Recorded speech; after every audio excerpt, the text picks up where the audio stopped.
But Mark Twain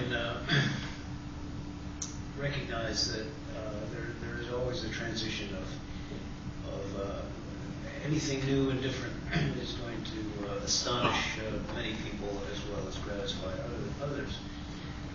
And there are many, many heroes, many people who have come before us who have really led the way toward this new movement, and I won't pretend to list them, but we're just hooking onto that bandwagon.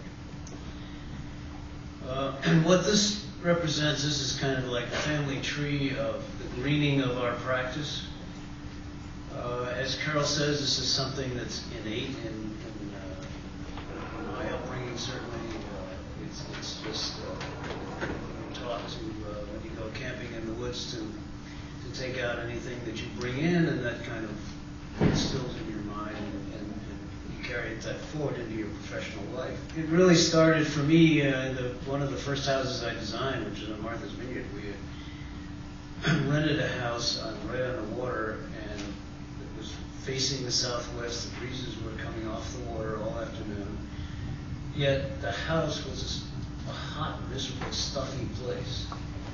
And when I had the opportunity to design my first house for my in-laws right next door, we just innately said, well, this is crazy. We've got to have natural ventilation here. We've got to make sure that the roof, that the sun load on the roof is not carried to the house and so forth, even though this was a very simple summer cottage. And then it progressed where we were doing, we did a project in China, which was one of the first green buildings in Shanghai.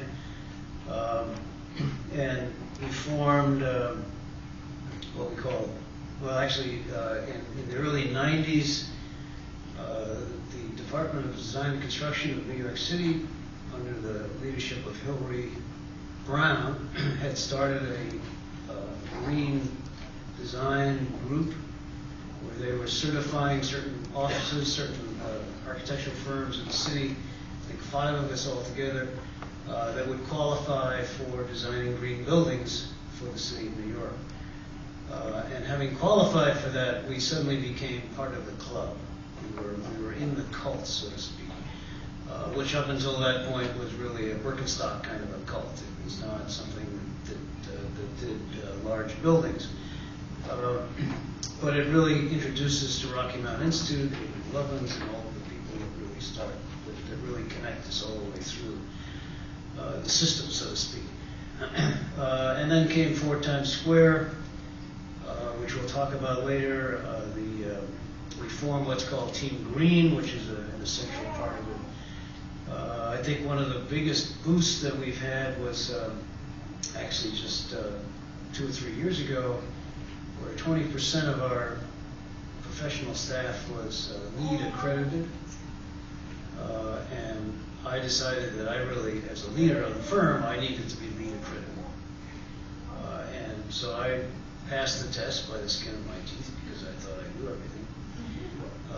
And about 3 months later, almost 50% of our staff was LEED accredited. So it's lead by example is the lesson there. We've also, in addition to doing many green projects, buildings, we've also started planning studio led by Mark Strauss is doing a lot of green planning, including a major effort out in Nassau County to try to create a business hub there, to try to consolidate all of the services, to try to bring mass transit connections between the Long Island railroads that run east and west, bring them north and south, change the zoning, create some growth, and create some just sustainable environments there.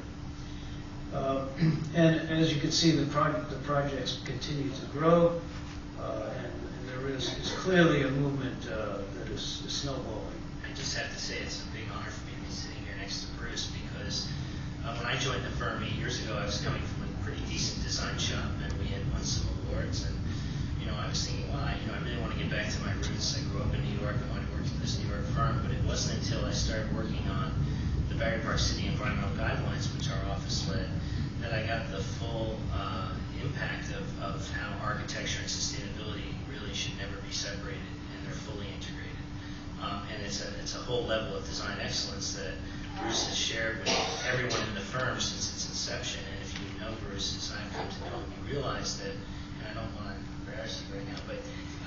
his commitment and passion for the culture of the office and the social aspects of the practice, it's unbelievably generous.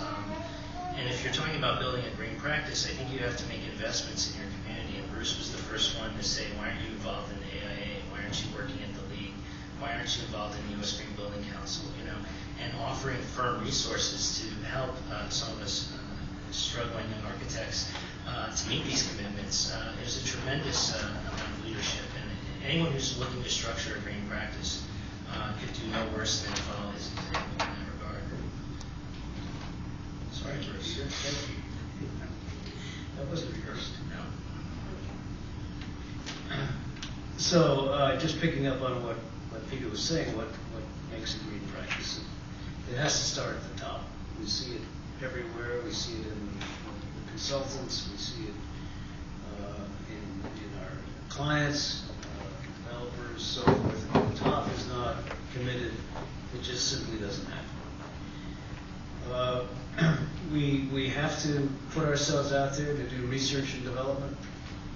Sometimes it gets financed by the clients in an ideal situation, but many times we just have to assert ourselves and make that kind of investment to stay on top of things. Exchange of information. We formed this group I mentioned before called Team Green, which is maybe 20% of the office that meets every 2 weeks and exchange all the information. They go to various events such as this to learn all they can about what's going on in the green movement and decide which conferences we go to in a very organized manner. And it's a difficult thing to manage because it's not the goal of Team Green to become the in-house experts. You know, it's the goal of Team Green to make sure that everyone in the office is an expert. And from a management point of view, you need to compartmentalize and have meetings and do things like that. But as long as you have open communication, it's our hope that they don't, in fact, become the only experts in the office. That their job is like the bee distributing the honey around. Yes, it really has to be 100%. Everybody needs to be part of the culture, and there needs. It's almost like you have to have kind of an IRS environment where you feel guilty if you're not complying.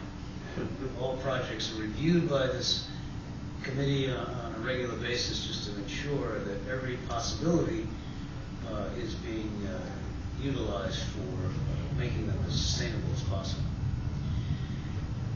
And that just goes with the green core values. It really takes like-minded professionals. And as Peter says, there's very few people that come into our office without being of that mindset and without wanting to be part of that culture.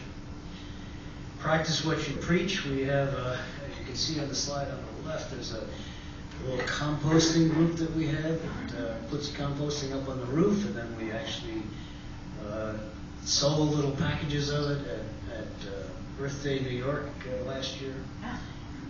We do have a waterless urinal. It's a lot easier to put it in your own office sometimes than in your client's office, but we're making progress on that. Recycling, we have a small recycling operation, you see there, and so forth.